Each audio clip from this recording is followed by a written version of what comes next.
በአእምሮ ሁሌ የምታሸንፍበት መንገድ የምታጠና ከሆነ ትጓጓለህ።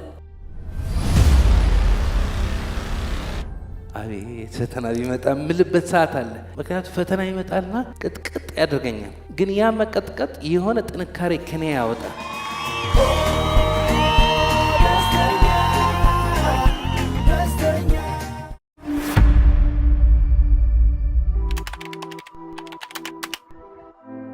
አብዛኛው ክላሶቻችን የተዘጋጁ አብዛኛው ሰው ሊጠይቀው ይችላል ብለን ያሰብነው ነው። አሁን ሰው ይጠይቃል፣ የማይጠይቀው ጥያቄ ደግሞ አለ። ዛሬ የሚጠይቀው አለ፣ መጀመሪያ ሲመጣ እኔ እችላለሁ ቤዚክ ጥያቄዎች የሚጠይቀው አለ።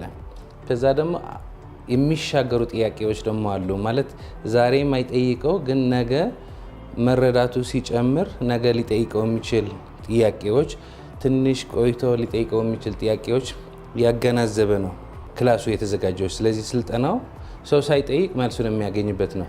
ግን ይሄ ማለት ደግሞ የሰው ጥያቄ ያልቃል ማለት አይደለም። ስለዚህ ቀጥታ ደግሞ ከሰው አዳዲስ ጥያቄዎች እንዲጠይቅ፣ አንዳንድ ሰውም ክላሱ ገብቶ ጥያቄው መስማት መረዳት ክህሎቱ ትንሽ ያነስ ይላልና ለእነዚህ ሰዎች ደግሞ እንዲመለስላቸው በሱ ነው የተነሳው። ክላስ ሲሆን የማይሆን ጥያቄ ሲጠይቁ በጣም ነው የምቆጣቸው። እኔ ስለሚያናደኝ ሳይሆን እንዴት በዚህ ደረጃ እየተማርክ ይሄን ጥያቄ ገና ትጠይቃለህ የሚል መንፈስ አለኝ። አሁን ምንድነው እንደሱ የማደርገው፣ ሰውየው ኃላፊነት ሊሸከም ፈልጓለሁ። ልማር ነው የመጣ የፈለገ ጥያቄ ቢጠይቅ የራሱ ጥያቄ እስከሆነ ድረስ ለሱ ልክ ነው። እሱ በእኔ በኩል ችግር የለውም። ምክንያቱም እኔም ብዙ ጥያቄዎች የምጠይቀዋለሁ። ግን እኔ ራሴ ጥበብ የተሞላ ጥያቄ ካልጠየቅኩ በጣም ነው የምከስረው። ስለዚህ ፑሽ የምናደርጋቸው ጥበብ የተሞላ ጥያቄ እንዲጠይቁ። ዝም ብሎ የመጣልህ ጥያቄ አጋጣሚ አግኝተህ ማይሆን ጥያቄ ጠይቀህ ማይሆን መልስ ከምታገኝ ትክክለኛ ጥያቄ። ይሄ ፕሪንሲፕል የተማርኩት ከጸሎት ነው። ለፈጣሪ ሁሌ እንጸልያለን። ፈጣሪ ሁሌ ጸሎታችን እንደመለሰ ነው።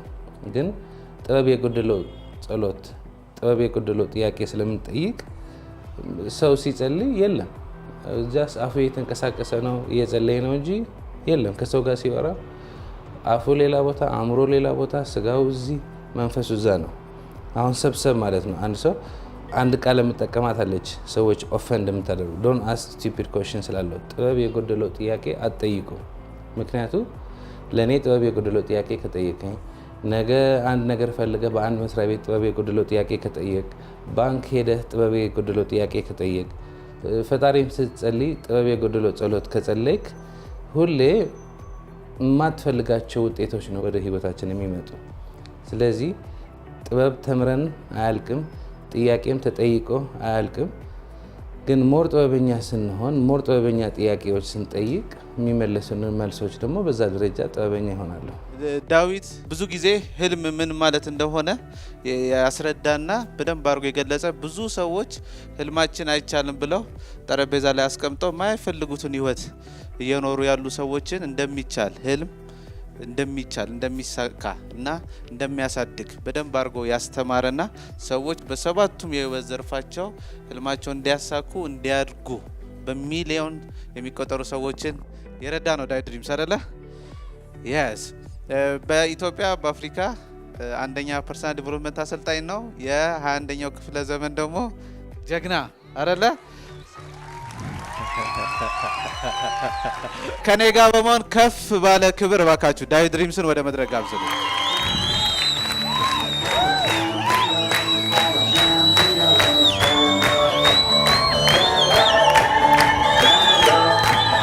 አመሰግናለሁ። ቴንክ ዩ።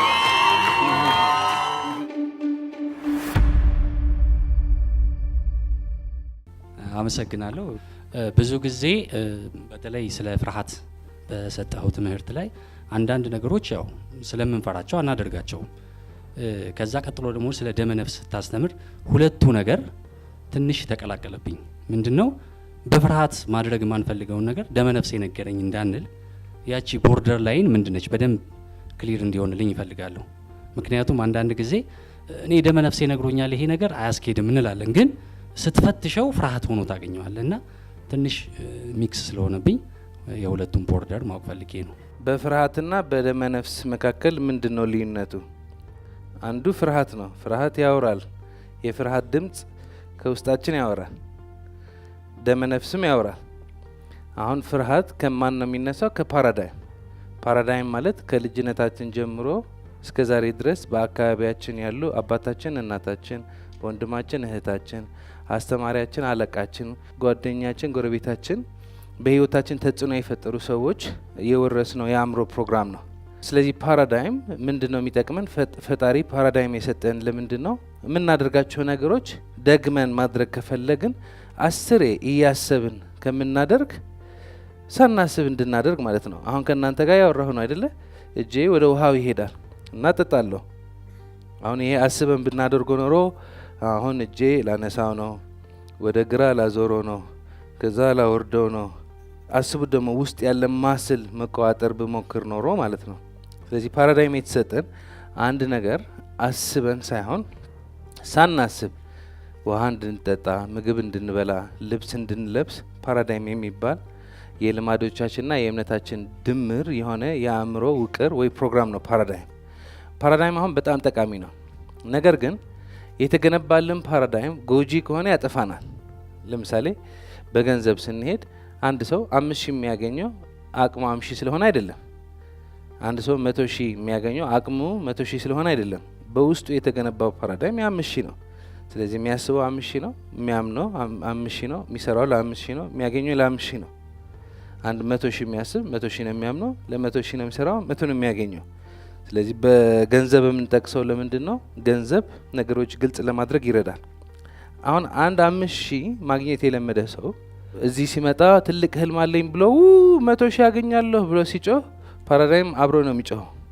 ግን ከ5,000 ወደ 100,000 ለመሄድ ማደግ አለብህ። አሁን ስታድግ 11 ሰዓት መነሳት ሊኖርብህ ይችላል። 10 ሰዓት ልትነሳ ትችላለህ፣ ወይ 12 ሰዓት እንደ ህልምህ እድገት። መጽሐፍ ልታነብ የለመድከው አንተ አርፍደህ መነሳት፣ አሁን ጠዋት መነሳት አለብህ። የለመድከው አንተ ያመረርክ ወደ ቢሮ መሄድ፣ አሁን ተመስገን ብለህ መሄድ አለብህ። የለመድከው አንተ አርፍደህ ቁርስ መብላት፣ አሁን በጠዋቱ ቁርስ በልተህ ሬዲ መሆን አለብህ። የለመድከው አንተ ጊዜ ማባከን፣ አሁን ግን ውጭ ወጥተህ መሰራት ያለባቸው ስራዎች መስራት አለብህ። የለመድከው ፌስቡክ፣ ዩቲዩብ የሚጠቅምህ ማይጠቅምህ፣ ቲክቶክ መጎርጎር፣ አሁን ግን ማንበብ አለብህ።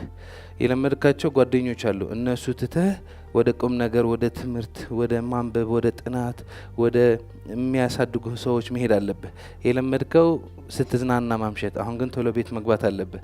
የለመድከው የሚጠቅምህ ማይጠቅምህ ቲቪ ማየት፣ አሁን ግን ምሽቱ ከቤተሰብህ በደንብ አድርገህ ተጠቅመህ ቶሎ መተኛት አለብህ። አሁን ይሄ ሁሉ ስትቀይር ፓራዳይም ያወራል። እንዴ ረጅም ዓመት አንኖርም፣ ለምን አይቀርብህ? ይቅርብህ።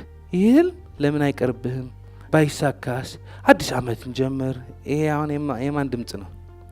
የፓራዳይም ድምጽ ነው። ፓራዳይም ሁሌ ከውስጣችን ያወራል። አሁን ፓራዳይም የሚያወራው እንዳትቀየር ነው። ምክንያቱም አሁን 5,000 የምታገኘው ያለ ፓራዳይም 5,000 ነው የምትገነባው። ፓራዳይም 100,000 ሲሆን 100,000 ማግኘት ጀምራለህ። አሁን ከ5,000 የሚያገኝ ሰው ወደ 100,000 ማግኘት ብቃት ያለው ሰው እንድትቀየር አንተ ነው መቀየር ያለብህ። አሁን ይሄ ለውጥ ስለማይፈልገው ፓራዳይምን ያወራልሃል። ስለዚህ ድርድር ነው። የፓራዳይም ወሬ ሁሌ ድርድር ነው።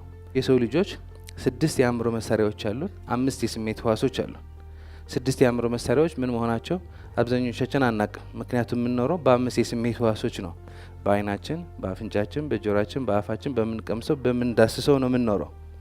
ግን ውስጥ ፈጣሪ የሰጠን ቅዱስ ስጦታዎች አሉን። አልበርት አይንስታይን በጣም የገባው ሰውዬ ነው። ምን አለ? 6 የአእምሮ መሳሪያዎቻችን ኢንቱዊቲቭ ማይንድ ነው ያለው። በተለይ ለደመነፍስ ኢዝ አወር ሴክሬድ ጊፍት። ደመነፍስ የአእምሮ መሳሪያ ቅዱስ ስጦታችን ነው።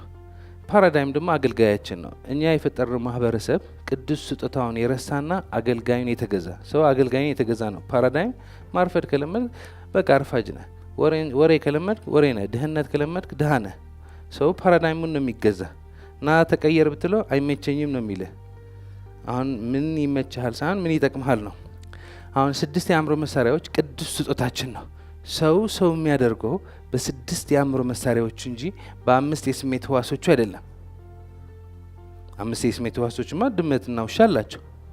በአፍንጫ ከሆነ ውሻ ከኛ ይበልጣል። በአይን ከሆነ ንስሮች ከኛ ይበልጣሉ። በ5 የስሜት ህዋሶች ከኛ በላይ የሚፈጥኑ፣ የሚያሸቱ፣ የሚዳስሱ፣ የሚያዩ፣ የሚቀምሱ የተለያዩ እንስሶች አሉ።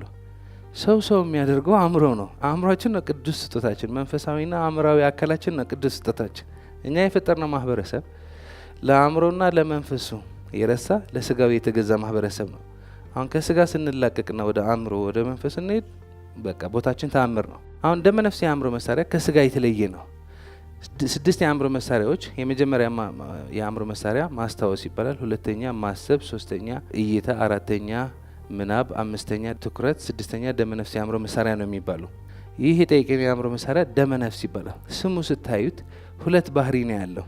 ደመ ነፍስ በእንግሊዝኛ ኢንቱዊሽን ይባላል። ኢንቱዊሽን ማለት ኢን ማለት ውስጥ፣ ቱዊሽን መማር ነው መረዳት፣ ከውስጥ የሚመጣ መረዳት። ታስ ኢንቱዊሽን። ኢንቱዊሽን ማለት ውጭ ምንም ነገር ሳታይ ከውስጥህ የምትገነዘበው መረዳት ነው። በአማርኛ ስንመጣ ደመ ነፍስ፣ የደመ ነፍስ ባህሪ የተወሰነ ባህሪው ደም ሆኖ ስጋ ሆኖ የተወሰነ ባህሪ መንፈስ ነው። ሰው የሚያደርገው ጸጉሩና አፍንጫው አይደለም። ሰው የሚያደርገው አእምራዊና መንፈሳዊ አካል ነው። ስለዚህ ኢንቱዊሽን የሚባል የአእምሮ መሳሪያ፣ ደመ ነፍስ የሚባል የአእምሮ መሳሪያ መንፈስና ስጋ የሚያገናኝ የአእምሮ መሳሪያ ሆኖ በአይንህ ያላየኸው፣ በጆሮህ ያልሰማኸው፣ በአፍንጫህ ያላሸተትከው ግን ነገሮች የምትረዳበት መንገድ ነው። አሁን ስንጸልይ ፈጣሪ ሁሌ እንደመለሰ ነው። ጸሎታችን ሁሌ ይመለሳል። መልሱ ግን በአይን አይታይም። ብዙ ጊዜ በምን ነው የሚታየው?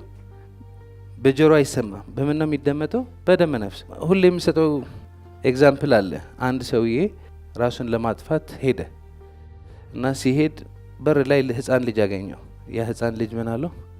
እንዴ ወዴት ነው የምትሄደው? ራሴን ላጠፋ። ና ተመለስ ሲለው እኔ አልመለስም፣ ፈጣሪ ራሱ ካልመለሰኝ አልመለስም አለው። ከዛ መንገድ ላይ ሲሄድ የሆነ ሽማግሌ ያገኘ። ወዴት ነው የምትሄደው? ራሴን ላጠፋ። እንዴ ና ተመለስ፣ ፈጣሪ ራሱ መጥቶ ካልመለሰኝ እኔ ራሴን አጠፋለሁ አለ። ከዛ መጨረሻ ሲደርስ አንድ ሞሎክሴ አገኘና እና ተመለስ። ኖ እኔ አልመለስም፣ ራሴን አጠፋለሁ፣ ፈጣሪ መጥቶ ካወራኝ ብቻ ነው ማልመለሰው አለ። እና ሄደ፣ ዘለለ፣ ራሱን አጠፋ። ልክ ራሱን እንዳጠፋ ፈጣሪ ተገናኘ። ፈጣሪ አንተ ተመለስ ብትለኝ ኖሮ እኮ መለስ ነበርኩ አለው። 3 ሰው እኮ ላኩልህ፣ 3 ሰው ላኩልህ፣ ግን አልሰማህም። ሰው አይሰማም። የሰው ችግር ከእኔ ጀምሮ አንሰማም። እኔ አልሰማም በሉ። ያላላችሁ በደንብ አትሰሙ ማለት ነው። እኔ አልሰማም እንደ መፈክር ልንይዘው ሳይሆን ልንገነዘብ፣ ምን አለ ዛሬ ከቤተሰብ የተጋጨው ስለማልሰማ ነው። ዛሬ በተሻለ ደረጃ ብትሰማት ኖሮ ሚስትህ፣ ዛሬ በተሻለ ደረጃ ብትሰማቸው ኖሮ አባትህ፣ እናትህ፣ ሁሌ ልነሱ ልክ ናቸው ማለት አይደለም። አሁን ምን እንደምላለው ከመስማት አልፎ ማዳመጥ አለብን። መስማት ቀላል ነው። አሁን እዚህ ጋር እኔ በደንብ ትግርኛ ማውራት እችላለሁ። ትግርኛ ባወራ ሁላችሁም ትሰሙኛላችሁ። ሰምታችሁኛል ማለት ግን አዳምጣችሁ ያለው ማለት አይደለም። መስማት ድምጽ መግባት ነው። ድምጽ ይገባል። ስታዳምጥ ግን ትርጉም ትሰጠዋለህ። አዳምጠሃል ማለት ተረድተሃል ማለት አይደለም፣ ግን ስታዳምጥ የሆነ ትርጉም ትሰጠዋለህ። አሁን ማውራ ያለው ሁሉ ሰው ባለበት ደረጃ እየተረጎመ ወደ አእምሮ ያስገባው ነው፣ በትልቅ ደረጃም ይሁን በትንሽ ደረጃ። አሁን ወደ ቁም ነገራችን ስንመለስ ደመ ነፍስ የአእምሮ መሳሪያ ስንጠይቅ መልስ አለ። ፈጣሪ ሄደን ስንጸልይ ጸሎት ጥያቄያችንን የምናቀርብበት ነው። መልሱ አንዳንዴ ቡም ብሎ አይመጣም። ፈጣሪ መኪና ስጠኝ መኪና ስጠኝ ብለ ሲኖትራክ መጥቶ ቡም አይልም ከሰማይ። አንዳንዴ መልሱ ጥበቡ ነው የሚሰጥህ። ያ ነገር ለማድረግ የሚያስፈልግህ ጥበብ ይሰጣል። ያ ነገር ለማድረግ የሚያስፈልግህ ማስተዋል ይሰጣል። ያ ነገር ለማድረግ የሚያስፈልግህ ሰው ይሰጣል። ግን ስለማታዳምጥ መልአክ መጥቶ ቢጮህበት ብዙ ሰው አይሰማም። ስለዚህ ስትጠይቅ ማለት ነው ምን ማድረግ አለብህ? ማዳመጥ። የሆነ መልእክት ይመጣል፣ በዚህ መንገድ ሂድ፣ በዚህ መንገድ ሂድ። ስለዚህ ቅድም እኔ አልሰማም በሉ ያልኳችሁ ምክንያት ከዚህ በፊት ያልሰማሁት ሊኖር ይችላል። አሁን ሰማለሁ ካላችሁ ማን ሰማላችሁ? ጥበብ የተሞላ መልስ። በዚህ ልትሄድ የነበረ ግን በዚህ ነው።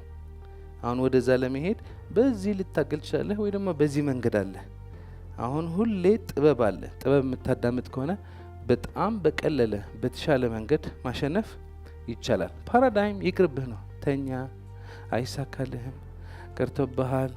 ስለዚህ ደመነፍስ ተፈጥሮ መንፈሳዊ ስለሆነ የአሁን ጥያቄ ለመመለስ ደመነፍስ መጠቀም ትችላለህ። አሁን ወደ እኔ የሚመጣው ያለ መልስ ፓራዳይሜ ፋብሪኬት ያደረገው ሰበብ ነው ወይስ ቅዱስ የሆነ ድምጽ ነው ሰማ ያለው ብለህ መጠየቅ ትችላለህ። በመጀመሪያ ዴቭ በጣም ነው የምወድህ፣ በጣም ነው የማከብርህ። ስለመጣው እድለኛ ነኝ። አመሰግናለሁ። ህልማችንን እያኖርን የሆነ ነገር በስራችን ላይ አፕን ሲያደርግ ለምንድን ነው ሰው ተስፋ የሚቆርጠው? ይህን ጥያቄ አመሰግናለሁ። ቢዩቲፉል። ማንኛውም ሰው ህልም ያልማል። አሁን አብዛኛው ጊዜ የታለመ ህልም ይሳካል አይሳካም ነው። የተለቀቀ ቪዲዮ አለ የህልም አይነቶች የሚል፣ እሱ ገብታችሁ ብታዩት ቆንጆ ነው። 4 የህልም አይነቶች ነው ያሉ። እኛ እዚህ ሁሌ ድሪምስ የምናወራው የህልም አይነት የምኞት የህልም አይነት ነው። የምኞት ወይ ደግሞ የፍላጎት የህልም አይነት ነው። ምክንያቱም ብዙ አይነት ህልም ማለም ትችላለህ።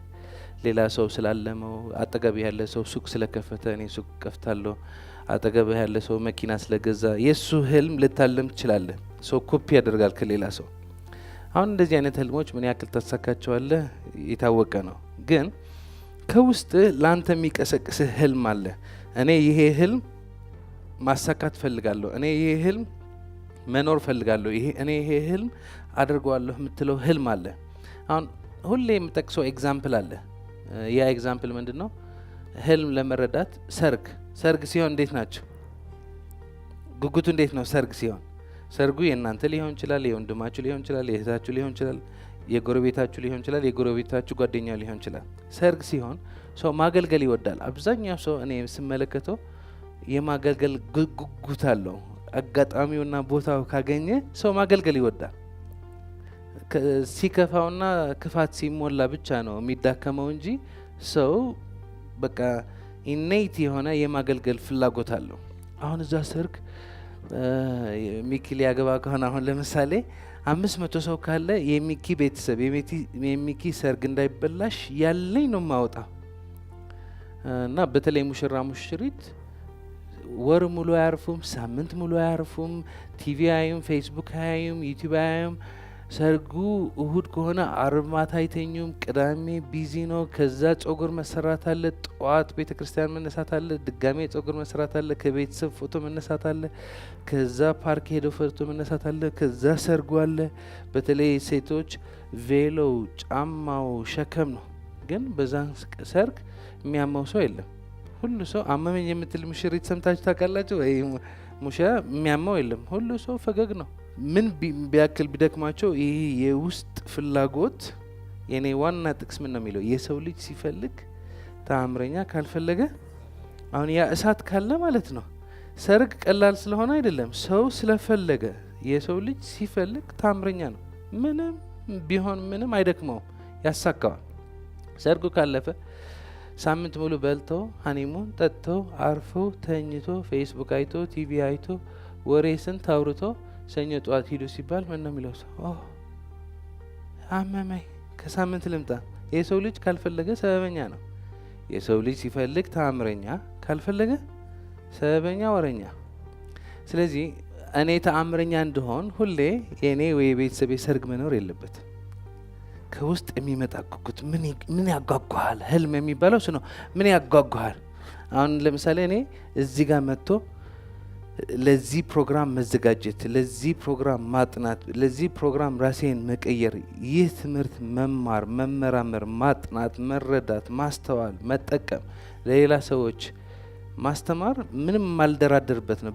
በጣም ነው የምወደው። ስለዚህ የትም ብደርስ የትም ማቋርጠው ነገር አይደለም። ቢከፈለኝ ባይከፈለኝ ምንም ጉዳይ አይደለም። ምክንያቱ የልቤ ፍላጎት ነው። አንድ ነገር በዛ ደረጃ ስትወደው ማን ነው የሚመልስህ? ልትወድቅ ትችላለህ፣ ልትሳሳት ትችላለህ፣ የተለያዩ ነገሮች ሊያጋጥሙ ይችላሉ። ከዋናው መስመሩ ግን በቃ አትወጣም። ከዋናው መስመሩ በምንም ተአምር አትወጣም። ምክንያቱ የሰው ልጅ ሲፈልግ ተአምረኛ ነው። ካልፈለክ ግን ትንሽ ነው የምትበቃ። አሁን ልጨምርሽ የፈለኩ ምንድነው ህልሙ ስታልሚው አለ ግን ትንሽ አድቫንስድ የሆነ ኮንሰፕት ልጨምርላችሁ። እኔ አንድ ቀን አልሜ ዋው በቃ አለቀ አይደለም። በየቀኑ ነው ማጠናው፣ በየቀኑ ነው ማነበው። ትናንት አንድ ጥያቄ ጠይቃ ነበረ በክላስ ቲቪ ቻናል መክፈት ፈልጋለሁ ብላ ጠይቃ ነበረች። አሁን ምንድነው ቲቪ መክፈት የምትፈልጊ ከሆነ አርአያ የሚባሉ ማን ናቸው በአገራችን፣ ማን ናቸው በአህጉራችን፣ ማን ናቸው በዓለማችን? የሷ ዩቲዩብ የማን ነው መሙላት ያለበት? የኦፕራ የማን ነው መሙላት ያለበት? የኤለን የማን ነው መሙላት ያለበት? አሁን በኢትዮጵያ በአፍሪካ በዓለም በቃ ቲቪ በደንብ አድርገህ የሚያቀርቡ ሰዎች ለይተህ ስታየው አሁን ቲቪ ማየቱ አይደለም ላይ ያለው። ለምሳሌ እኔ አሁን እነ ኦፕራ እነ ኤለን አያቸዋለሁ። በቃ የሆነ ነገር አድርጎ አጠገባቸው ያለ ሰው ሲቀይሩት ከልብህ ቅጥል የሚል ስሜት ይመጣል። ወይ ፍቅር ያስተምሮሃል፣ ወይ መስጠት ያስተምሮሃል። ለሰው ሲተርፉታ ያለህና ትጓጓለህ። እኔም ካልተረፍኩ፣ እኔም ካላጽናናሁ፣ እኔም ሰው ካልደገፍኩ፣ እኔም ሰው ካልረዳሁ የሚል የሚቃጠል ስሜት አለ። ትቀናለህ። ጤናማ የሆነ ቅናት ትቀናለህ። እኔም እዚህ ዓለም ታሪክ ካልሰራሁ አሁን መመገብ አለበት። አንዴ አለመህ የምትተወው አይደለም። በየጊዜው የተለያዩ ፈተናዎች፣ ችግሮች ይመጣሉ። እነዛ ችግሮችና ፈተናዎች የአእምሮ ሀብት ይቀንሱታል፣ የልብህ ፍቅር ይቀንሱታል። ግን ሁሌ የምታጠና ከሆነ እንደነዚህ አርአያ የሆኑ ሰዎች የሚያቀርቡት ሾው ሊሆን ይችላል፣ የሚገርም ፕሮግራም የሚያዘጋጁ ሰዎች ሊሆን ይችላል፣ በአካባቢ ያለው ሁኔታ ሊሆን ይችላል። አንተ መቀየር የምትችለው የምትፈልገው ነገር ስታጠና በቃ ይታያል። ያ የምትወስደው ምግብ፣ ያ የምትመገበው አእምሮ ይሞቃል፣ ካንተ ይመነጫል። አሁን የማክሰኞ ፕሮግራም በጣም ደስ ይላል አይደል? የማክሰኞ ፕሮግራም የምትወዱት አላችሁ? የስ አሁን የማክሰኞ ፕሮግራም መሆን ካለበት 10% ብቻ ነው እስካሁን ድረስ የፈጸም ነው። ገና ብዙ የመጣ ሀሳብ አለ። ይህ ፕሮግራም በአጭር ጊዜ ተጽዕኖ የሚፈጥርበት፣ ይህ ፕሮግራም በአጭር ጊዜ እዚህ ያለ ሰው ሳይሆን ኢትዮጵያ ሙሉ አፍሪካ፣ ዓለም የሚቀይርበት፣ ይህ ፕሮግራም $1 $1 እኩል የሚያደርግበት ብዙ የሚፈልቁ ሀሳቦች አሉ። አሁን አንቸኩልም፣ እንደዚህ አንበጠበጥም። ሁሌ ረጋ ነው የምንለው። ረጋ ማለት አለብህ። ስትበጣበጥ ስትረባበሽ ሀሳቡ ይጋጫጫል እርስ በራሱና ቶሎ ግራ ተጋብተህ ነው የምትጠፋው።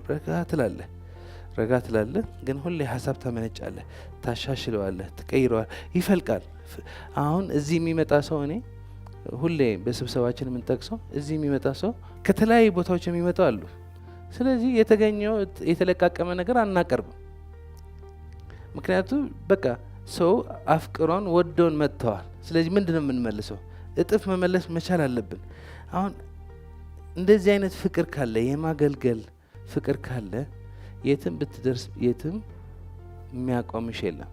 መሀል ላይ የምትቆሚው ያ ፍቅር ሲቀንስ፣ ያ የልብሽ የመረዳት የመገንዘብ የአእምሮ ምግብ የቀነሰ ሲሄድ፣ ጉጉቱ የማገልገል ጉጉቱ የቀነሰ ሲሄድ አንድ ጥፊ በቂ ናት።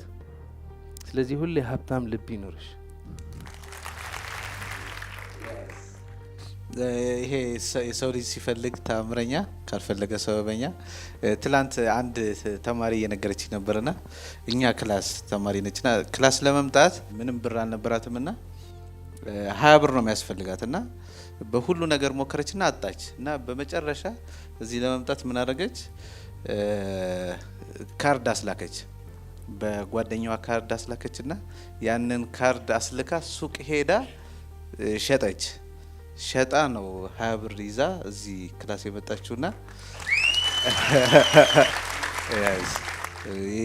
ሰው ልጅ ከፈለገ ታምረኛ ካልፈለገ ሰበበኛ የእውነት ነውና በጣም ነው ትላንትና አሁን ስታነሳው ነው። ዴቭን በጣም እናመሰግናለን። አንዴ ብታመሰግኑልኝ ደስ ይለኛል። በ3 ወር ውስጥ ኦልሬዲ ህልሜን አሻክቻለሁ። እኔ ክላስ ውስጥም አይደለም የነጻውን ብቻ እያመጣው ነው። ምንድነው ጥያቄ ፋሽን ውስጥ ነው ተጽዕኖ እየፈጠርኩ ያለው ታወል ላይ ማልበስ ብቻ ሳይሆን እያስተማርኩም ነው። ኦልሬዲ ትምህርት ቤቱ ተከፍቷል።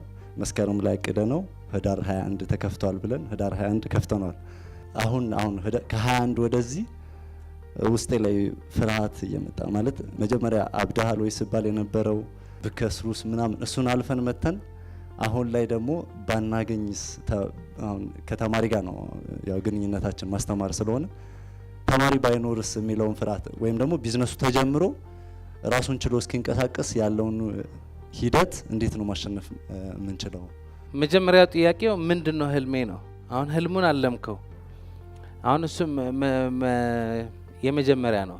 ከዛ ቀጥሎ ግን እንድትሄድ እንድታድግ እንድትቀየር እንድትሻሻል የምትፈልገው ደረጃ እንድትደርስ ሁለት ነገር ነው። አንድ ብቻህን ከውስጥ የምታፈልቃቸው ሀሳቦች፣ ሁለት ሁሌ የምትመገበው አሁን ለምሳሌ ፋሽን ነው ያልከው።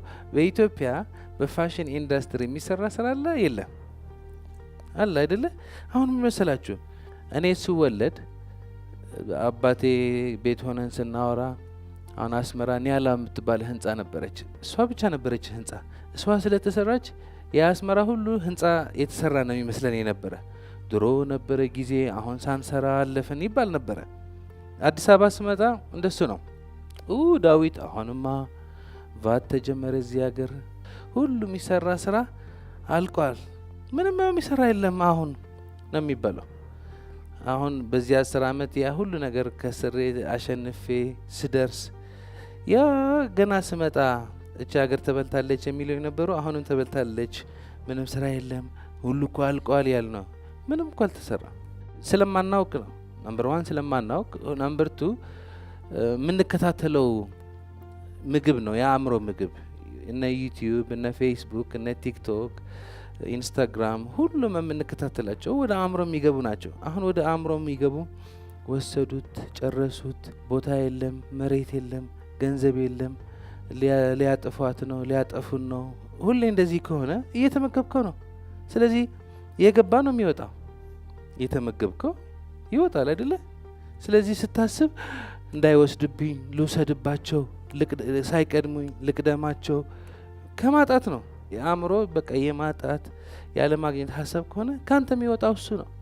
አሁን ማሰብ ያለብህ ሀብታም የሆነ ሀሳብ ነው። ሀብታም የሆነ እንዴት ነው ሀብታም የሆነ? አሁን እዚህ ጋር ስትመጣ ትንሽ ሀብት እየጨመረ ነው።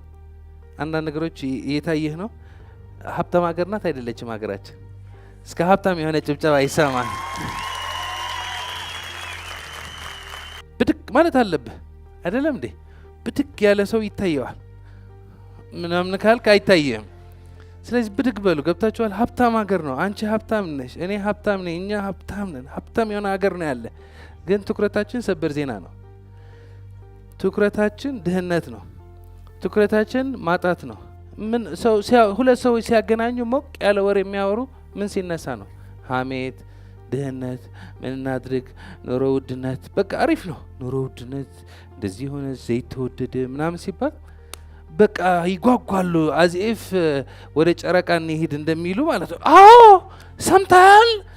ያለው ሁኔታ ያሳዝናል። ግን ሁሌ የምለው ምንድን ነው? እኔ አሁን ችግር ያጋጥመኛል እና መጥቼ ሚኪ አልሰሙኝም እኮ ምናምን ብዬ የምነግርበት ሰዓት ነበር። አሁን ትቼዋለሁ። የእኔ ችግር ያወራሁ ባወራ ማንም አይረዳኝም አይደለ? ሁላችሁ እዚህ ያላችሁ ሰዎች መስዋዕት ከፍላችሁ እዚህ መጥታችኋል። ግን በውስጣችሁ ችግር አለ የለም? ለሰው ነግራችሁ 100% የተረዳችሁ ሰው አለ የለም? ደስ ብቻ ነው የሚልህ። አትሰማም፣ አይሰሙኝም ምናምን ስትል ምስኪን ይልሃል። በቃ ነግሬያት ተንፍሽ አድርጌ ቅልል ብሎ ይመጣኝ ይላል ሰው። ምንም አይቀለም፣ ወሬ ብቻ ነው የምጨምረው። የሚቀልህ ስትፈታው ችግሩ ነው። ምንድነው ይሄ? ሁለት ሰዎች ቁጭ ብሎ ደመቅ የሚል ጨዋታው ምን ሲሆን ነው? ኑሮ ውድነት፣ የፖለቲካ ችግር፣ የተቃዋሚዎች ችግር፣ የመንግስት ችግር ሲመጣ ሰው ይጓጓል። ሰው መጓጓት ያለበት ማደግ ሲያስብ ነው። ቤተሰቡ ሲቀየር ሲታየው ነው። አገሩ ስትቀየር ስታየው ነው። እዚህ ዓለም ረጅም ጊዜ የለኝም ባለችው አጭር ጊዜ ግን ታሪክ ሰርቼ እሄዳለሁ ሲል አይኑ የሚበራ ከሆነ ሀሳብ የሚመጣለት ከሆነ ፋሽን ዲዛይነር ገንዘብ ከየት ይመጣል ያልቅብናል ምናምን ሳይሆን ያልቅብናል የምታስብ ከሆነ ያልቅብሃል። አንድ ጥናት ናስ ዴይሊ የሚባል አለ። ከእሱ ጋር የሚሰራ ሰው ምን እያለ ነበረ? የቻይና ቲክቶክ አለ። ቲክቶክ የቻይና ነው። አሁን ምን ያደርጋሉ አለ። እኔ እርግጠኛ አይደለሁም እሱ ያለው ነው። በቀጥታ ጠቅሶ ያለው ቲክቶክ ቻይና ላይ ቁም ነገር ነው የሚያሳየው። ፋሽን እንዳልከው እንዴት ያሳድጋል፣ የአእምሮ ትምህርት እንዴት ያሳድጋል፣ ሕክምና፣ አርኪቴክት፣ ኢንፍራስትራክቸር፣ እነሱ አይነት ትምህርቶች ትምህርት ቤት ቲክቶከርስ በቃ አስተማሪዎች ናቸው። ትምህርት ቤት ሲያስተምሩ ለልጆች ወደህ ጠልተህ ቲክቶክ ስትከፍት የሆነ ነገር ተምረህ ነው የምትወጣው። ይሄ ቻይና ውስጥ ነው።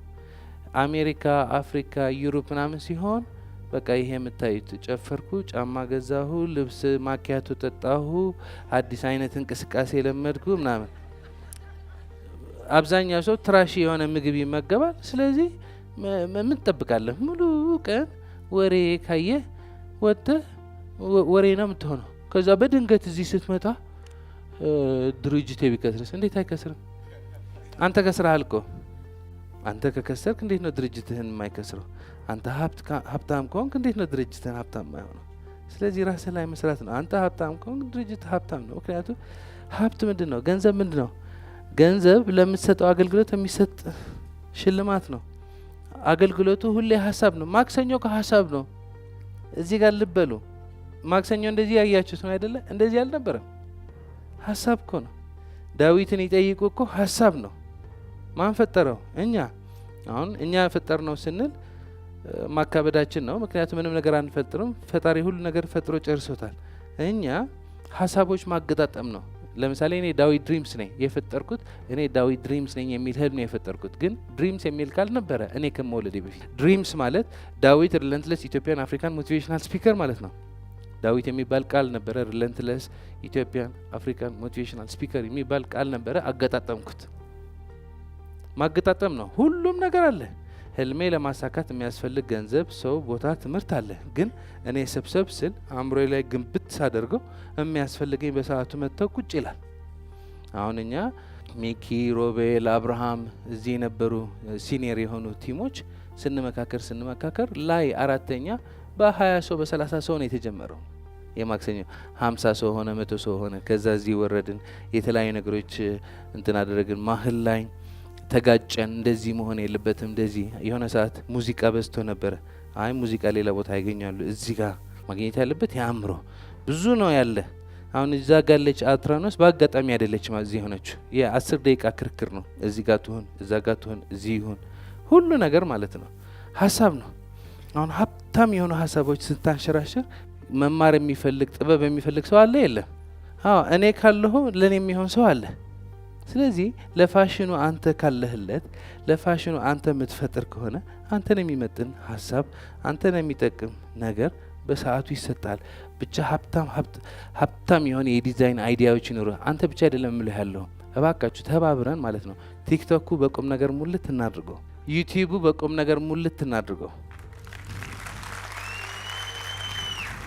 ስናወራ ማለት ነው። ከዚህ ስትወጡ የምታወሩት ቁም ነገር ይሆን። አሁን ድሪምስ መጥቼ የምቆጣው ተገናኝታችሁ ሁለት ክቡር የሆናችሁ ሰዎች ተገናኝታችሁ ምን አገባችሁ ሌላ የምታወሩ?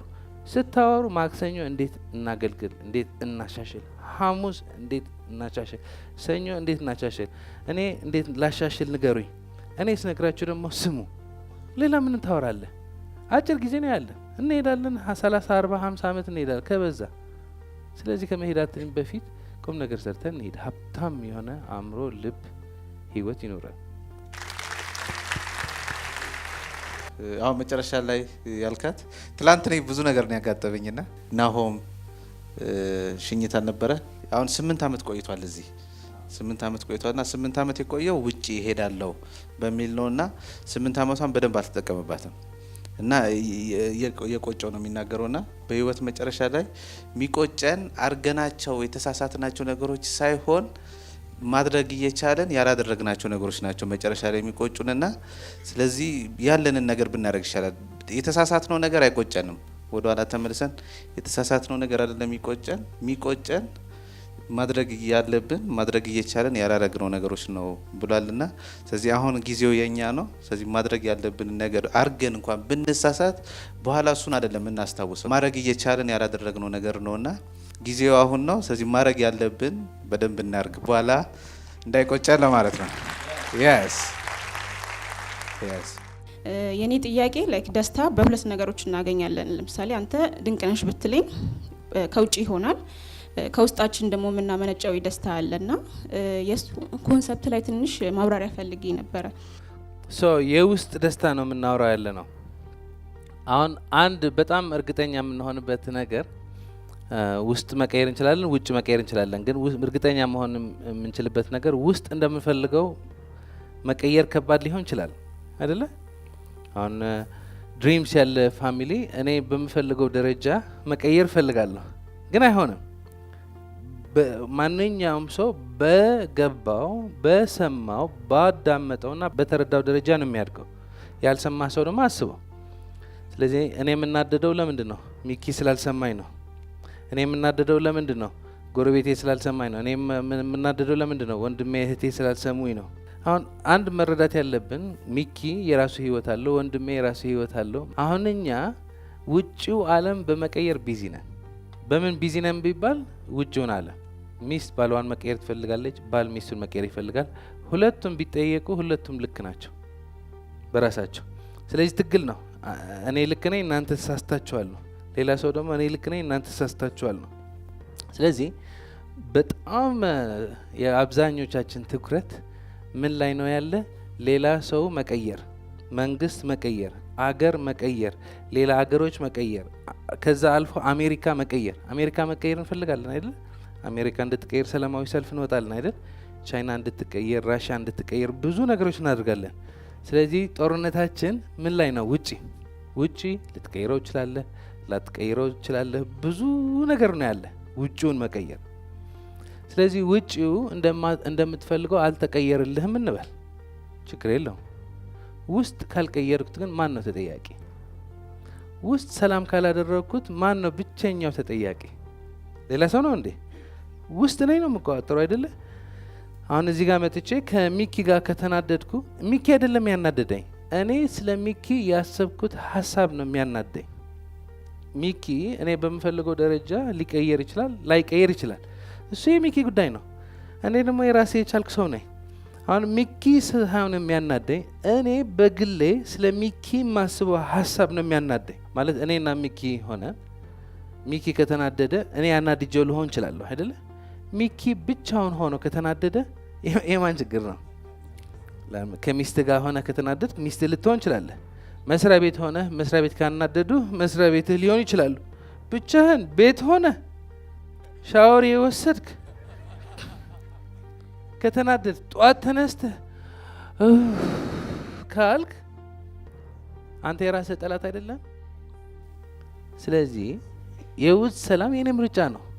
በየቀኑ የምታስበው አሁን ሁሌ የምንጠቅሰው ነገር አለ። ጧት ተነስተን ቀናችን በምን ነው መጀመር ያለብን? በጸሎትና በምስጋና። ለምንድን ነው እንደዚህ የተባለልን? አሁን በስነ ስርዓት አድርገን ስንጸልይ ስናመሰግን ለፈጣሪ ያሳለፍንለት ይመስልናል። እኔ ብጸልይ ባጸልይ ምን ነው የምጨምርለት? ደስ ብቻ ነው የሚለው ለፈጣሪ። ሁሌ የምንለው ነገር እኔ እዚህ ብናኛ አቧራ ሲነማ፣ ይህ ሲነማ ከ22 ብናኛ አቧራ ነው። 22 ከአዲስ አበባ ብናኛ አቧራ ነው። አዲስ አበባ ከኢትዮጵያ ብናኛ አቧራ ነው። ኢትዮጵያ ከዓለም ብናኛ አቧራ ናት። ዓለም ከፀሐይ ብናኛ አቧራ ናት። ፀሐይ ከሶላር ሲስተም ብናኛ አቧራ ናት። ሶላር ሲስተም ከሚልክዌይ ጋላክሲ 100 ቢሊዮን ጋላክሲ ካለው ሶላር ሚልክዌይ ጋላክሲ ብናኛ አቧራ ናት።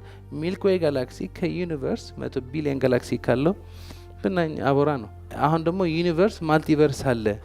ዩኒቨርስ በማልቲቨርስ ብናኛ አቧራ ናት እያሉ ናቸው። አሁን እዚህ ጋር ሆኜ ለፈጣሪ ስጸልይ በቃ ለፈጣሪ የሰጠሁት ይመስለኛል። ጥቅም ለኔ ነው። ጠዋት ተነስተ ስታመሰግን ትናንት እኮ ከስራሃል፣ ቢዝነስ ከስራሃል፣ ፋሽን ዲዛይን ካምፓኒ ከፍተህ ከስራሃል። መስሪያ ቤት ደግሞ የሆነ ልጅ አናደዋል። ጎረቤትህ ደግሞ ነገር ፈልገዋል። ጤንነትህም ትንሽ አሞሃል። ገንዘብም ጎድሎብሃል። የሆኑ ይሳካሉ ብለህ ያሰብካቸው ፕሮጀክቶች ደግሞ አልተሳኩም። የሆነ ሰውዬ ደግሞ እረዳሃለሁ ብሎ ስልኩን አያነሳም። የሆነ ያለቀለት ነገር ወደ ኋላ ተመልሰዋል። ያልጠበቅከው ነገር ደግሞ ክፈል እየተባልክ ነው። አሁን ጠዋት ተነስቶ ሰው ምን የሚያስበው? ስልኩ ዘጋብኝ ባለጌ ነው። ከዛ ሚስት ከሽንት ቤት ወደ ኪችን ስትሄድ ደግሞ ወረኛ ዝም ብላ ስታስጠላ። ኦሬዲ አሁን መነጽርህን መርተሃል። ዓለም በጨለማ ለማየት ኦሬዲ ያስቀምጠሃል። ስለዚህ እንደዚህ ብለህ ስትዞር ሚኪ ቦርጩ ብቻ ነው የምታይ። ሚኪ አያምርም? ጸጉሩ ያምራል አይደለ? ሸሚዙ ያምራል አያምርም? አለባበሱ ያምራል አያምርም? ነገር ግን የሚታየኝ ቦርጩ ነው። ምክንያቱም ምን ሆኛለሁ? የሰው ጉድለት ሆኛለሁ። አሁን ይሄ እዚህ ላይ ነው መስራት ያለብኝ። የኔ ቦርጭ እኮ አይታየኝም። የማን ቦርጭ ነው የሚታየኝ? የሚኪ። ስለዚህ ህይወት ጠዋት ስትነሳ ማለት ነው። ጠዋት ስትነሳ መጀመሪያ በአፍንጫ ትንፋሽ አለ። ከሱም ይበልጣል እንዴ? እስከ አንድ እንያዛት። አንድ ካልወሰድን አለቀልን አይደል? ያዝ እንጂ ነገ ጠዋት ተነስተን እንዳታማረ። ፈጣሪ ሲፈጥረን ማለት ነው ሁለት አይደለም አንድ ካልወሰድን አለቀልን ነው የሰራን። አንድ ካልወሰድን አለቀልን። ስለዚህ አለች እቺ ትንፋስ አለች። ከሱም ይበልጣል እንዴ? ማለት ካልደረሰብህ አታውቀውም። ካልደረሰብህ እኔ ይሄ ቢዝነስ ካልተሳካ ሞት ይሻለኛል ምናምን ላለን እኔ እንደሱ ቢያለሁ 5 ሚሊዮን ስከስር ብሞትስ ምናምን ቢያለሁ ወሬ። አንድ ራሴን አጠፋለሁ የሚል ሰውዬ ማለት ነው ይዘህና አፍንጫህ ሊያዝህ ብትለው አያዝልህም አይደለ? ሰው በህይወቱ የሚመጣበት ነገር የለም። 10 ሚሊዮን የከሰረ ወይ 10 ሚሊዮን ዲል የፈለገ ሰውዬ በህይወቱ ከመጣበት ማለት ነው በአፍንጫው ይዘህ ይሄ ይሻላል ወይስ 10 ሚሊዮን ብትለው እንዴ ውሰዱ 10 ሚሊዮን ነው የሚለው። አሁን ይሄ የምንረዳው አንድ ለሞተ ሰውዬ 10 ሚሊዮን የሚፈልግ የነበረ የሞተ ሰው መቃብሩ ሄደን 10 ሚሊዮን ብንሰጠው ምን ይሰራለታል? እኔ ከህይወት መኪና ይሻለኛል የሚለው ሬንጅ ሮቨር ዘ ሌተስት 2022 ሞዴል መቃብር ላይ ብናስቀምጥለት ምን ያደርግለታል? ምንም። በህይወት ካለህ ነው ሬንጅ ሮቨር ይሁን ቮልክስዋገን ትሁን ትንሽ መኪና ትሁን ትልቅ መኪና ትሁን ትርጉም ምሰጥህ በህይወት ስላለህ ነው። በህይወት ስላለህ ነው ወንድሜ። ስልክ ስላላነሳልህ የመናደድ መብት ያገኘው እንጂ ብትሞት ኖሮ ቢያነሳ ምንም ጉዳይ አይደለም። ስለዚህ እዚህ ያላችሁ ሰዎች በህይወት ነው ያላችሁ? በህይወት ነው ያላችሁ ወይ? ስለዚህ እባካችሁ እዚህ ቃል ልትገቡ የምፈልገው ማለት ነው ነገ ጠዋት ስትነሱ ተመስገን በህይወት ነው ያለው። ሚስትህ ልጆች ካሉ እነሱም ቼክ አድርግ። ምክንያቱም በቀን አሁን ከዚህ ሰዓት ጀምሮ እስከ ነገ ጠዋት ከ100,000 ሰው በላይ ነው የሚሞተው። ደብዳቤ ያልተጻፈላቸው ኢሜይል አልተለከለ ነገ የተሻለ ቀን የሚሉ የነበሩ ሰዎች ነገ በህይወት አይኖሩም። ስለዚህ ነገ ጠዋት ከተነሳ ስትነሳ አይደለም ነገ ጠዋት ስትነሳ አይደለም ብለው ያለው ነገ ጠዋት ከተነሳ ተመስገን በአፍንጫህ ትንፋሽ አለ፣ ቤተሰቦችህ አሉ፣ እጅህ እግርህ የተንቀሳቀሰ ነው። አይ እግርህ የተንቀሳቀሰ አይደለም በቃ እጅህ የተንቀሳቀሰ ከሆነ ያለህ አመስግን። ከዛ ደግሞ ወጣ ብለህ ፀሐይ ወጣለች። ከዚህ ወደ ፀሐይ ለመሄድ በጣም ኃይለኛ ርቀት ነው ያለ፣ ግን ፀሐይ ወጣለች፣ ብርሃን ሆኗል። ወይ ደግሞ 11 ሰዓት ከሆነ ገና የወጣች ነው። 12 ሰዓት ከሆነ ወጣለች አይደለ? ዋው ተመስገን። የሞቀ ነው። ጆሮአችን ክፍት ካልን ምን ያደርጉ ነው? ወፎች እየጮሁ ነው። ከተማ ስንወጣ ደግሞ ወይ ሻወር ደግሞ ውሃ ቧንቧ አለች። ድንገት ቧንቧ ከጠፋች መብራት አለ። ሁለቱም ከጠፋ ትንፋሽ አለ አይደለ? ባለህ ነው። በእነሱ ደግሞ እች ብላችሁ እንዳትጀምሩ። ከዛ ስትወጥ ደግሞ ከተማው እየሰራ ነው አይደለ? አሁን ያለን በረከት ስንቆጥር ምናምን ማለት ነው። ያ ሰውዬ ትዝ ሲልህ ያ ስልክ ያዘከው ይዝጋው፣ ዛሬም ዘግቶት ይዋል። ያ ሰውዬ ስልኩ ዘጋው ማለት የኔ በረከት አልቋል ማለት አይደለም። በዚህ ሲዘጋ በዚህ ይከፈታል። ምክንያቱም አመስጋኝ ነኝ። አመስጋኝ ሲሆን የሚከፈትበት መንገድ ይታየኛል። ሰው ምን ነው የሚያደርገው? ጠዋት ተነስቶ መጀመሪያ የሚያስበው ምን ነው? ትንፋሽ አለኝ ምናምን አያስብም። ዘጋው እኮ ዘጉን ሊያጠፉን ነው። ያ ሚኪ ደግሞ አይሰማም። ምን በቃ ሞት ይሻላል። ኦኬ ጀምሮ ያዋጣሃል። ስለዚህ የውስጥ ሰላም ከውጭ አትጠብቅ። የውስጥ ሰላም ከውስጥ ነው። የውጭው ዓለም የፈለገ ይበድ። አሁን በዛሬ ፐርፌክት ላትመጣ ትችላለህ። ነገ ትንሽ ልታብ ትችላለህ። ጊዜና ልምምዱ አስፈላጊ ነው። ግን እቺ በቃ ጠዋት ተነስተን በህይወት ካለን አለቀ። the biggest በህይወታችን ትልቁ የሚባል እኛ ጋር ነው ያለ በረከቱ። ስለዚህ ከዚህ ስንነሳና ከዚህ ስንኖር የሚያስፈልገን በሰዓቱ ይመጣል።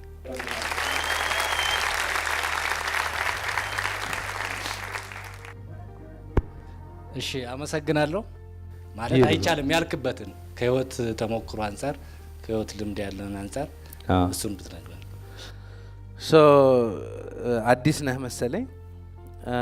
እኔ ሁሌ የኔ ፕሪንሲፕል ምንድነው? ሁሉም ነገር ማይቻል ነገር የለም። ስለዚህ የኔ በጣም ቤዚክ የሆነ ፕሪንሲፕል ሁሉም ነገር ይቻላል ነው። ምክንያቱም 5 ሚሊዮን ስከስር ለእኔ የዓለም መጨረሻ ነበረ። አሁን የእኔ ፋሚሊ የቢዝነስ ፋሚሊ አይደለም።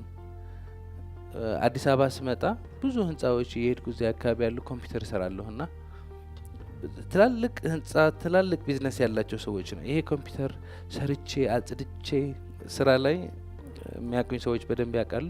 ጥንቅቅ ያለ ስራ ካልሆነ ይሄ ዝርክርክ የሆነ ስራ አልወድም። ጎኑ ያለ ነገር አጽድቼ ነው የሚሄደው እና ስንት ነው ሲለኝ 300 ብር ነው የማስከፍለው። እነሱ 3 ሚሊዮን ያገኛሉ። ተሳቅቄ ችግር የለም ሌላ ቀን እያልኩ የሚሄድ ሰው ነኝ። ግን እንደሱ ሆነውም 1000 በቀን መስራት ጀመርኩ። ከዛ 15000 በቀን መስራት ደረስኩ። 500,000 በወር መስራት ጀመርኩ። ደስ አለኝ። ከዛ ግን መንገዱ ሲቆፈር 5 ሚሊዮን ከሰርኩ እና እኔና በዛ ሰዓት የነበረ የኔ አስተሳሰብ 5 ሚሊዮን ከፍሎ ከእዳ ነጻ ሆኖ የምፈልገው ህይወት መኖር ይቻላል ብሎ ማመን ከባድ ነበረ። ይሄ አሁን የምጠይቀው ያለ በቃ ይሄ አሁን ያለው ዳዊት መፍጠር ይቻላል የሚል እምነት አልነበረኝም። ግን ሞቲቬሽን በዛ ሰዓትም ጎበዝ ነበርኩ። ራሴን ሞቲቬት አድርጋለሁ። ከሰው ችግር አላወራም። እሳት ግን እንዴት እንደሚቻል አላቅም ነበር። ከዛ ጥናት ጀመርኩ። ጥናት ስጀምር ይሄ ነው ማንኛው ሰው ሊያሸንፍ ይሄ ነው ማድረግ ያለበት። አእምሮ ሁሌ የሚቻልበት መንገድ ምታይ ከሆነ በአእምሮ ሁሌ የምታሸንፍበት መንገድ የምታጠና ከሆነ ትጓጓለህ። አንዳንዴ መፈተን እጓጓለሁ። አቤት ፈተና ቢመጣ ምልበት ሰዓት አለ። ምክንያቱም ፈተና ይመጣልና ቅጥቅጥ ያደርገኛል። ስቀጠቀጥ ደስ አይለኝም። ግን ያ መቀጥቀጥ የሆነ ጥንካሬ ከኔ ያወጣል። የማክሰኞ ኢቨንት አሁን በተሳኩልን ነገሮች አይደለም ያደገ፣ ፌይል ባደረጉ ነገሮች ነው ያደገ። ታውቃላችሁ አይደል? በህይወታችሁ የሆነ ነገር መጥቶ ቅጥቅጥ አድርጎ ተስፋ ስትቆርጡ ግን የሆነ ግንዛቤ ይፈጠር። ለካ በዚህ አይደለም መሄድ ያለብኝ፣ በዚህ ህይወታችሁ የሚቀይር ነገር ትማራላችሁ። ስለዚህ በዛ ሰዓት ማጥናት ጀመርኩ። ማጥናት ሳጠና እኔ ድንቅ ነኝ የሚባል ስልጠና አለ፣ ድሪምስ እንሰጠዋለን። እኔ ድንቅ ነኝ ነው የሚባለው። እዛ የመጀመሪያ ምዕራፉ ይቻላል ነው። የትልቅ ህልም አለኝ መጽሐፍም ምዕራፍ 2 ይቻላል ነው። እዛ ያሉ ኤግዛምፕሎች ከዜሮ እስከ ዜሮ ተነስቶ ትልቅ የሚባል እዚህ ዓለም ታሪክ የሰሩ ሰዎች ናቸው። የእነዚህ ሰዎች ታሪክ ስታነብ ማለት ነው ማንኛውም እዚህ ያለ ሰው እያንዳንዱ ሰው የሆነ ጥያቄ ብትጠይቁኝ አይቻልም ያላችሁት የቻለ ሰው አሳያቸዋለሁ። አሁን የቻለ ሰው ስታይ የዛ ሰውዬ ታሪክ ስታነብ ራስህን እዛ ታስቀምጣለህና አንተም ስትችል ይታያል። የራስ ሀሳብ ነው የሚመጣው። እኔ አሁን ሳወራ ሁሉ ሰው በራሱ እየተረጎመ ነው። አንድ ሰው 10,000 የሚፈልጋለ፣ አንድ 10 ሚሊዮን ይፈልጋለ። ሲሰማ ሰው በራሱ ነው የሚተረጉመውና እዚህ መምጣት ሁሌ የምንለው እኛ እዚህ ድሪምስ የማንም ሰው ህይወት አንቀይርም። ግን አንድ ሰው እዚህ ቁጭ ብሎ እዚህ የምናስተምረው ትምህርት ሲያዳምጥ በልቡ የራሱ ዓለም ይፈጥራል። የራሱ ሀሳብ፣ የራሱ መፍትሄ፣ የራሱ ቢዝነስ ይፈጥርበታል። ስለዚህ ሁሌ እኔ የሚቻልበት መንገድ ነው ማጠናው። አይቻልም የሚሉ ሰዎች እነ ሚኪ ያውቃሉ። ጥግት አልልም። ሊከራከሩ ይመጣሉ ሰዎች። አሁን እንደጠየቀው ማለት ነው ዳዊት ምን አለ አይቻልም የምትለው ነገር እሱ ላንተ። እኔ የሚቻልበት መንገድ ነው የምፈልገው። ማንኛውም ሰው ሲመጣ የሚቻልበት መንገድ ነው መስማት የምፈልገው፣ መማር የምፈልገው፣ ማውራት የምፈልገው ይቻላል ብሎ ከሚያምን ነው። አይ የማይቻልበትም ብታውቅ ይጠቅማል ብዬ አስባለሁ። አስባ እኔ የሚቻልበት መንገድ ነው የምፈልገው። ስለዚህ ሁሉ ነገር ይቻላል። በደንብ አድርገህ እያጠና ስትመጣ የሚቻልበት መንገድ ታያለ። ስለዚህ ሁሉም ነገር ይቻላል። አሜዚንግ እያስተማርኩ ሁሉም ነገር ይቻላል ብዬ ያስተማርኩ አንድ ሰው የመጣና ዳዊት ሁሉም ነገር ይቻላል ብለህ መታመን ከሆነ ጸጉር አታበቅልም አለ። እሱም ይቻላል። ጸጉር ማብቀል ይቻላል አይቻልም? ይቻላል አይደለም? አልፈልግማ ከፈለኩ እችላለሁ። አሁን ይሄ ማለት የቃላት ፍልስፍና አይደለም። የኔ ፖይንት የቃላት ክርክር አይደለም። እስከ ተረዳኸው ይቻላል ሂድ። ከዛ የተሻለ ይቻላል ይታያል። ከኔ ጋር እዚህ ጋር መጥተህ ጸጉር ማብቀል ትችላለህ ምናምን ከምትከራከር የራስህ በረከት ለራስህ ይቻላል ብለህ የታየ ሂድ። እሺ የሰው ልጆች ያየን በናይ ማለት ነው እኮ። እኔ ያየሁት ምንድነው እዚህ ሲነማ ስናሰለጥን አንድ ቀን በወር ነው ያየሁ። አሁን አንድ ወር በቀን አይደለም፣ አንድ ቀን በወር አይደለም የምናሰለጥነው፣ በየቀን ነው። ይህ አይቼ አሁን ዓለም ጫፍ ያዝኩ ሊመስለኝ ይችላል። ምን 22 ብቻ ነው ያለ ነው። አዲስ አበባ ብቻ ነው እንደ ያለ ከተማ። ስንት ከተማዎች አሉ በኢትዮጵያ? በሁሉም ከተማ መደረስ የለበትም እንዴ? ኢትዮጵያ ብቻ ነው እንደ ያለ ሰው ያለ? አፍሪካ ላይ 54 ኮንቲኔንት የለም እንዴ? 54 ኮንቲኔንት አይደረስም? ዋው! ዓለምስ ምን አጠፋች? ለዓለም ሙሉስ መደረስ ስንት ሀገሮች ነው ያሉ በዓለም? 250 ምናምን ሀገሮች አሉ አይደለ?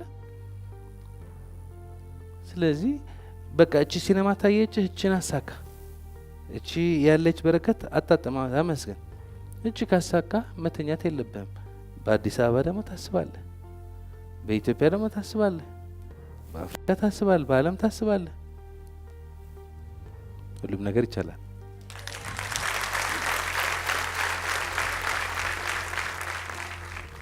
ሎ ኦፍ አትራክሽን ሁለት ነው ማለት ምን ለጥሩ ነገር እንጠቀምበታለን ወይ ለመጥፎ ነገር እንጠቀምበታለን።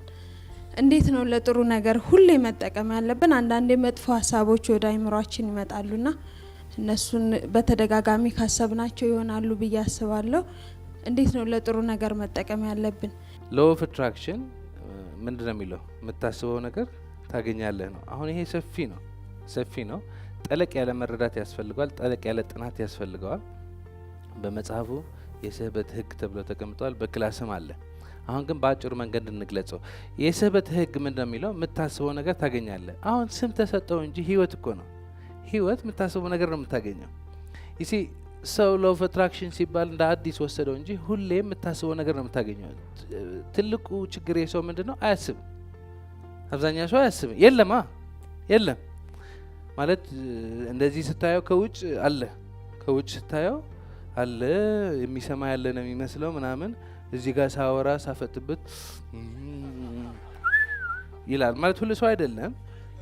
ሁሉ ሰው አለ፣ ግን የራሱ ሰዓት አለ ማለት እዚህ ያሰለጥንኩ ያለሁ ወይ እዚህ ኢንተርቪው ያደረግን ያለን ሰው በሌላ ዓላማ ሳይሆን ትምህርቱ መስጦት ሄዶ ቢዝነሱ ላይ ሄዶ ማመልከቻ የጻፈ ነው የሆነ የሰራ ነው። ከዛ እኔ እንደዚህ ስን ይላል። አሁን ይሄ ቆንጆ ነው፣ ግን እዚህ ክላስ ብቻ ሳይሆን በህይወት የለም ሰው ዝም ብሎ ቤት ይገባል ማለት ታውቀዋለህ እኮ። ከሌለ ሰው ከአቋቋሙ ታውቀዋለህ። ቲቪ ካለ ከፍቶ ምንድነው ቲቪው ምን እንደሚያወሩ ምናምን አያዩ። የለም እኮ እጁ ብቻ ነው ያለ። እጁ ይሄዳል ይቀጥላል።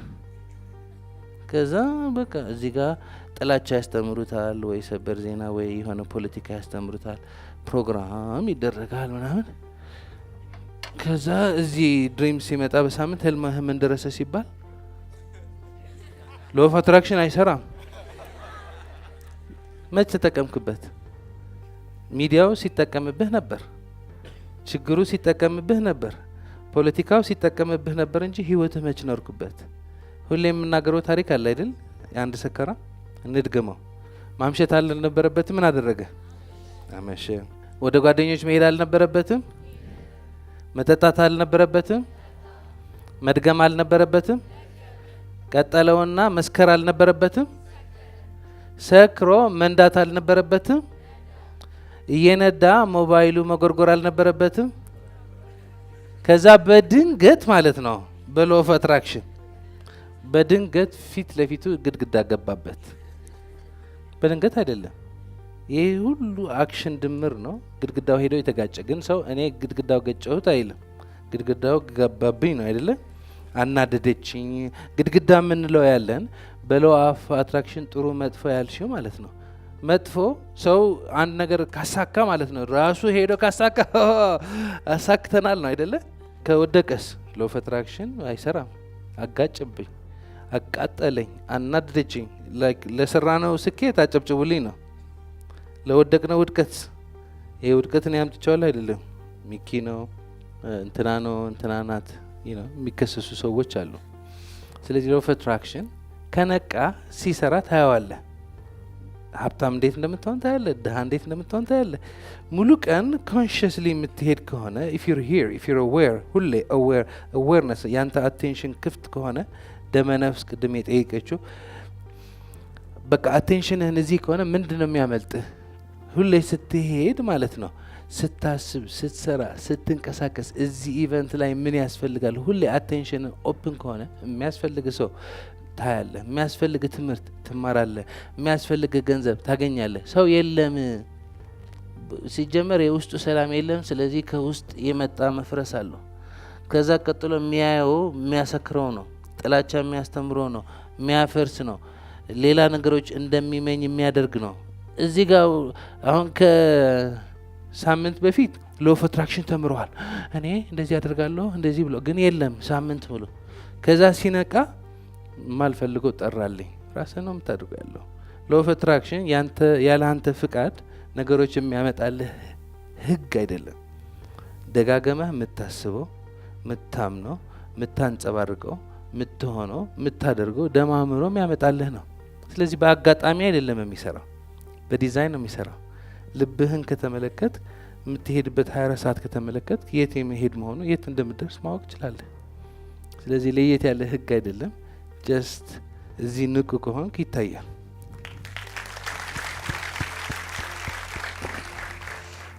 ሰላም አንሷር እባላለሁ። ዳዊት በጣም ነው የማመሰግነው። ህይወቴ በጣም ተቀይሯል።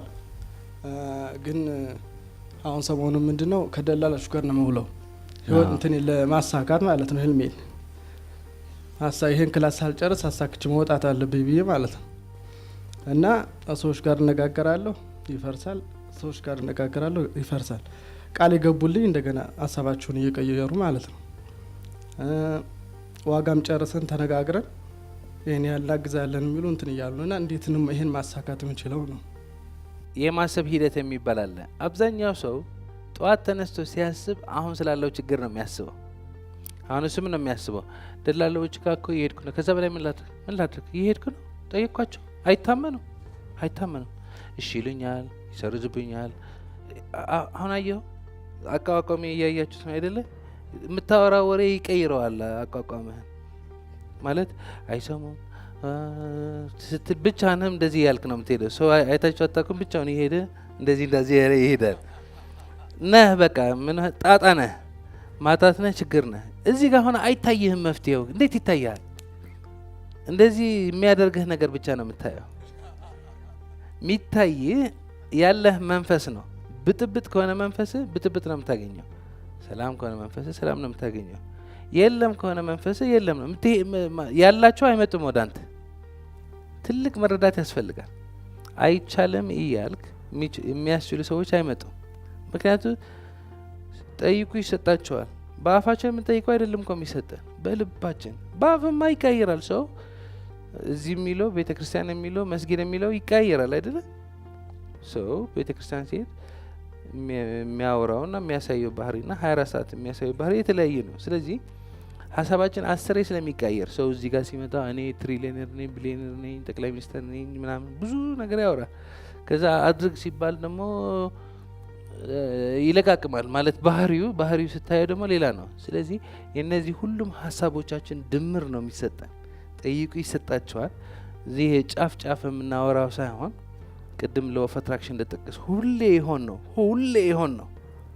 አሁን እኔ ላለም አይደለ በኢትዮጵያ በአፍሪካ በዓለም እንደዚህ ብራንች አለን ብዬ ላወራ እችላለሁ። የኔ እምነት ግን በ22 ነው ያለችው። ሁሌ የምታምነው ነው የሚሰጥ። ስለዚህ በአፍሪካ መስራት ከፈለኩ በአፍሪካ ደረጃ ማመን አለብኝ። በቃ ስለ አፍሪካ ሲወራ ስሜቴ ቡም ቡም ቡም ማለት ሲጀምር መንገዱ አለ። በአፍሪካ መስራት እችላለሁ። ሳም ነው። ስለዚህ በአፍህ ስታወራው በአእምሮህ ስታስበው ሳይሆን በልብህ ስታምነው ኦልሬዲ ሆኗል። ስለዚህ እምነት ነው መጨረሻው። አሁን መቀየር ያለበት ስትነሳ ደላላዎቹ አይሰሙኝም፣ ሲሄድ ይሰርዙብኛል፣ ያለቀ ነገር ይመልሱብኛል ከሆነ ይሄ ነው ጸሎትህ። ስለዚህ እየተመለሰልህ ነው።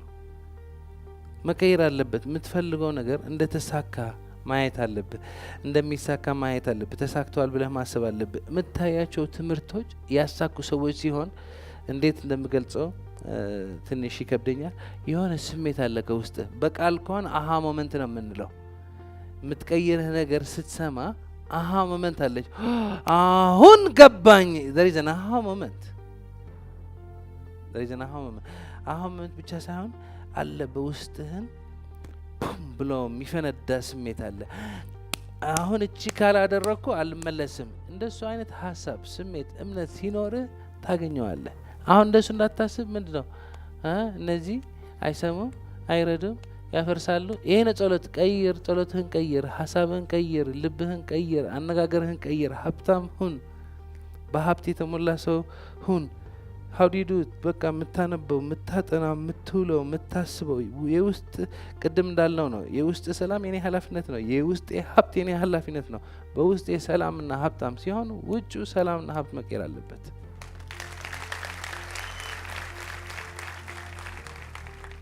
በመጀመሪያ ዳዊትን በጣም ማመስገን እፈልጋለሁ። ቴንክ ዩ።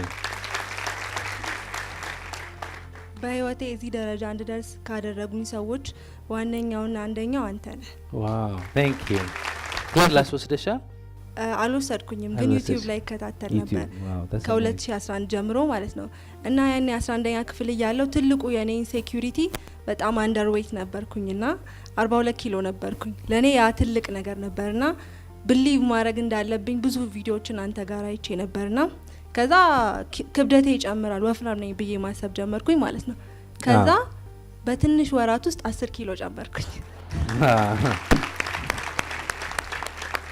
ኪሎ 52 ሆነ ማለት ነው። ከዛ አይ ያለኝ ይበቃል ስል በሚገርም ሁኔታ ኪሎ አልጨመርኩም። እና ብዙ ቪዲዮዎችን አይቻለሁ እና መጠየቅ ምፈልጋቸው ነገሮች አንተ ተርኒንግ ፖይንት አለ በህይወትህ እና ቪዲዮዎችን አይታል፣ መጽሐፍቶችን አንብባል። ህጉ ገብቶኛል ኦፍ አትራክሽን፣ ግን ይህንን ደግሞ እንዲያግዙኝ ብዙ መጽሐፎችን ማንበብ አለብኝ ብዬ አስባለሁ። ስለዚህ እነዚህ መጽሐፎች እንዳነብ ምን አይነት መጽሐፎችን ማንበብ እንዳለብኝ ሪኮመንድ እንድታደርገኝ ፈልጌ። እኔ ስለ ክብደት መጨመር አውርቼ አላቅም። ገብታችኋል? ሁሉ ሰው እዚህ የምናወራው በራሱ መንገድ ነው የሚተረጉመው። በራሱ ክብደት መጨመር የሚፈልግ ክብደት ይጨምራል፣ ክብደት መቀነስ የሚፈልግ ክብደት ይቀንሳል። ሁላችን የሆነ ነገር ሲወራ በራሳችን ዓለም ሁሉ የምናየው በውስጣችን ዓለም ነው ያለ። ስለ ክብደት መጨመር አውርቼ አላቅም፣ ግን እሷ ትምህርቱ ወደ ራሷ ቀይራ 10 ኪሎ ጨመረች። ስለዚህ ውስጥህ ብጥብጥ ከጨመርክ በቃ ራስህ ነው የተረጋገምከው። የኔ ትምህርት አይደለም ያለው ህይወት ብቻህን ከተበሳጨ በቃ የምታይበት መነጽር ነው የሚያበሳጭ። ሰላም ከሆንክ ደግሞ የምታይበት መነጽር ነው ሰላም የሆነ። ዳስ ነምበር 1 የኔ ተርኒንግ ፖይንት። ብዙ ተርኒንግ ፖይንቶች አሉ። ከአስመራ ከዜሮ ተነስቼ ስመጣ ተርኒንግ ፖይንት ነው። ብዙ ተርኒንግ ፖይንቶች አሉ፣ ግን ትልቁ ተርኒንግ ፖይንት ከአስመራ ስመጣ 3,000 ብር ብቻ ነው መነሻ የነበረኝ። ቢዝነስ ጀመርኩ፣ መስራት ጀመርኩ፣ መሄድ ጀመርኩ፣ መቀጠል ጀመርኩ። 500,000 በወር መስራት ጀመርኩ። መንገድ ተቆፈረ። 15,000 በቀን መስራት የሚሰራ ነበር። በአንደኛው ቀን 8,000 ወረደ። በሁለተኛ ቀን 5,000 ምናምን ያሉ በሳምንት ውስጥ 2,000 1,500 መስራት ጀመር። ኪሳራ በኪሳራ እልህ።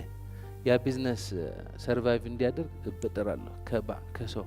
እንደኔ የተበደረ ሰው የለም። ማያገኝ ማይክሮ ፋይናንስ የለም። ሄዳለሁ ያገባ ያላገባ መታወቂያ ምናምን የታደሰ ያልተደሰ ያምጡ ይሉኛል። ተበደርኩና ከ3 አመት ተኩል በኋላ ማለት ነው ሳየው የማይታመን ብድር ደርሻለሁ። 5 ሚሊዮን። አንድ ሰው የምን አለ 5 ሚሊዮን ምን አላት አለ። ለኔ በቃ ዓለም የመጨረሻ ነበረ። ሁሉ ሰው በራስ ነው የሚፈተነው። እና በዛ ፖይንት ማለት ነው ሳስበው ከ3,000 ብር ተነስቼ 500,000 መስራት የጀመርኩ ሰውዬ አሁን እንዴት አድርጌ ነው ከ5 ሚሊዮን እዳ የምነሳው? የሀሳብ ማመኑ ማሰቡ ነው የከበደኝና ብሞት ነው የተመኘው። ሁሌ በቅርቡ በተደጋጋሚ የምናገረው እንዴት አድርጌ ራሴ እንደማጠፋ አስቤያለሁ።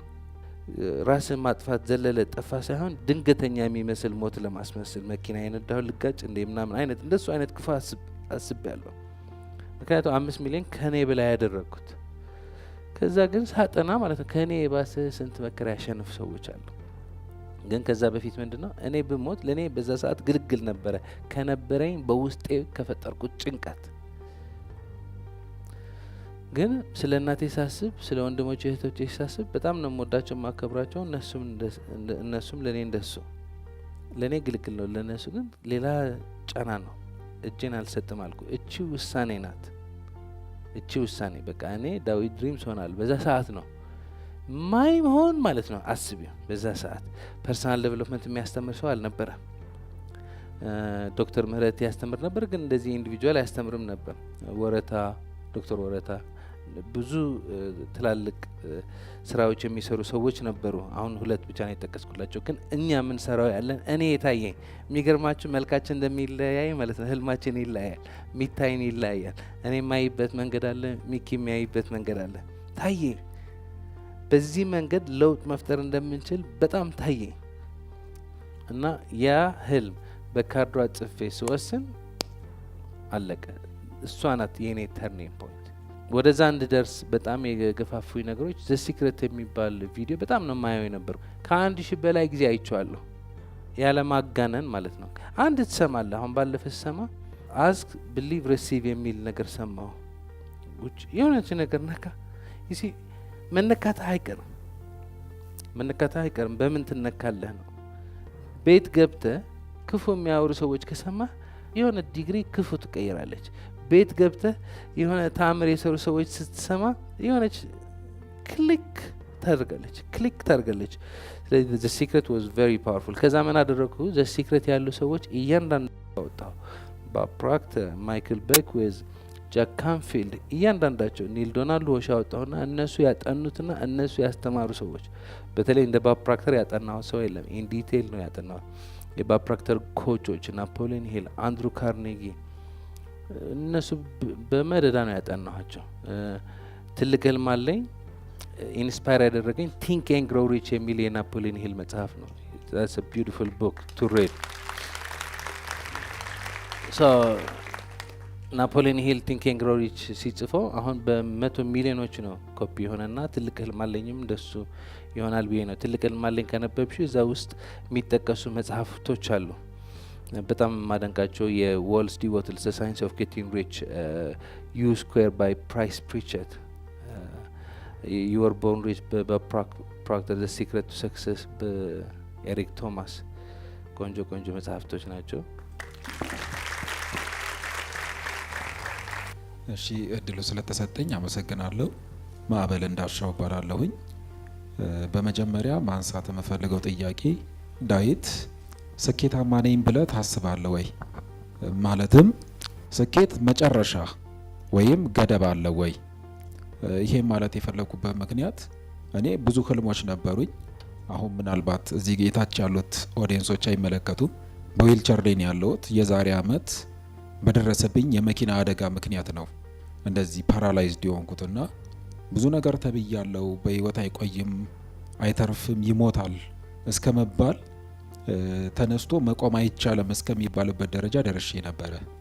በመጨረሻ ግን እኔ አንድ ነገር ለዶክተሩ ብያዋለሁ። ከ1000 ሰው መሀል አንድ ሰው ማድረግ አይቻልም የሚባለውን ነገር ማድረግ ይችላል። ያንም ባልኩኝ በ7ኛው አመት ተደግፌ መቆም ችዬ ነበረ። ግን ሁለተኛ ድጋሚ አደጋ አጋጠመኝ ማለት ነውና አሁንም ተመልሼ ፓራላይዝድ ሆንኩኝ። ግን አሁን ላይ ቤት ውስጥ ባልንቀሳቀስም እጄ አይንቀሳቀስም፣ መቆም አልችልም። ሁሉንም ነገር የማደርገው በሰዎች ድጋፍ ነው። ግን በጎን የተኘቼ ስልኬ ላይ በአውራ ጣቴ 3 መጽሐፎችን ጽፌያለሁ። ከ10 በላይ የፊልም ስክሪፕቶችን፣ ግጥሞችን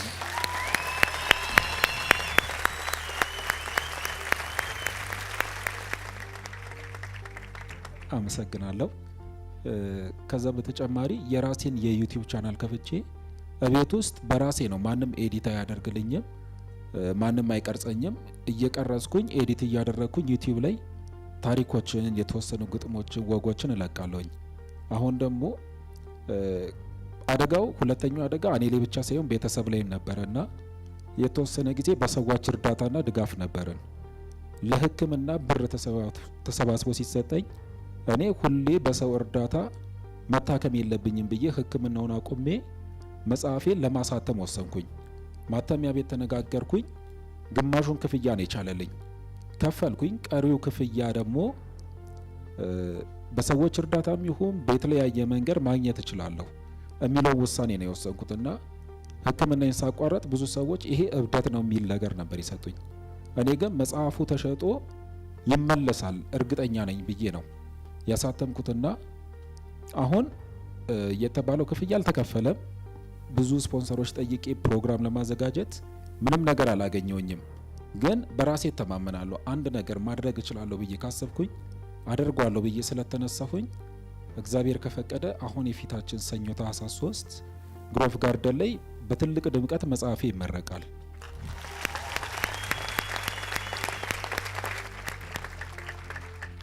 እና እኔ በራሴ ስኬት ጫፍ ወይም መጨረሻ አለው ብዬ አላምንም። እና ዴቭን መጠየቅ የፈለኩት ስኬት መጨረሻ ወይም ገደብ አለው ወይ የሚለውን ነው። ታሪክ የተናገርከው ሁሉ ነገር በጣም ደስ ስለሚል የጠየቀው ጥያቄ ደግሞ መልሱ ስለምታውቀው አንተ እንድትመልሰው ሰጥቻለሁ።